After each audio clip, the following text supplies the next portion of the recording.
New tonight, resign. That's the message from one woman when she came face to face with embattled EPA Administrator Scott Pruitt at a Washington, D.C. restaurant. The confrontation, something to watch while she's holding her 2-year-old son in her arms.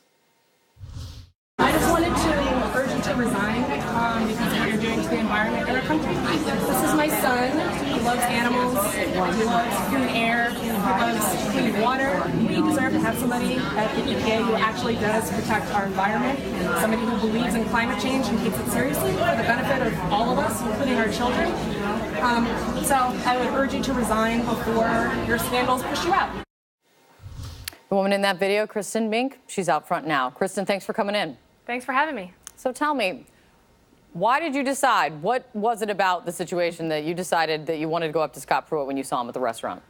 Well, there was never a doubt about it in my mind. As soon as I realized that he was there, I knew instantly that I wanted to take the opportunity to talk to him.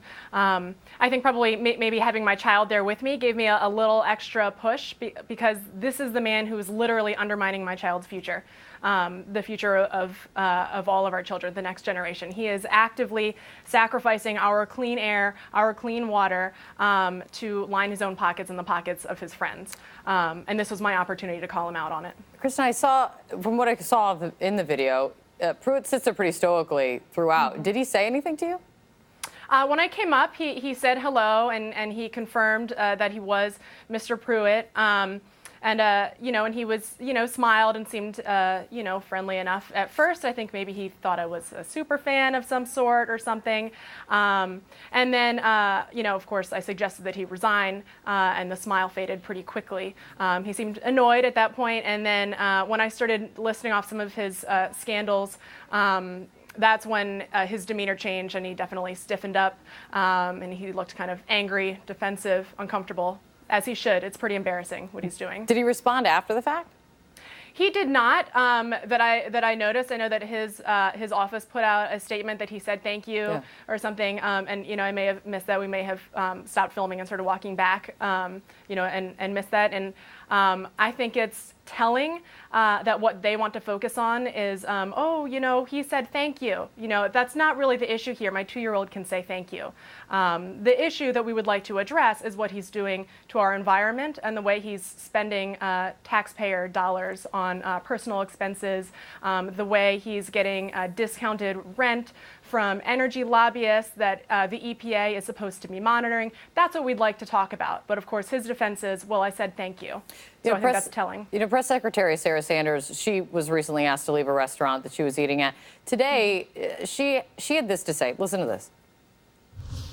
I think it's sad the situation and where politics have gotten. Look, we live in an amazing country, and certainly people should be free to disagree. But I think that we can do that in a way that is much nicer, that doesn't call for people to never be able to step foot in public. Does she have a point? Should Scott Pruitt be able to eat in peace? Listen, I'm not surprised that that's what they want to talk about, is the where and the when as opposed to the issues. It's a distraction. We pay these administrators' bills via taxes. They are our employees. Their job is to serve the public. If they're doing their job properly, if they want to be doing their job effectively, then they should want to hear from us.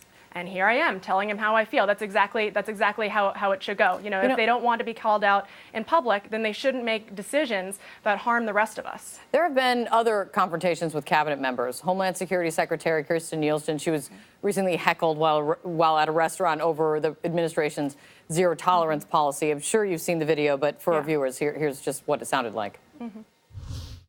Shame! Shame! Shame! Shame! Shame! Shame! Shame! Kristen, were you inspired by that, or did you think it important to take a different approach? Because your approach was different.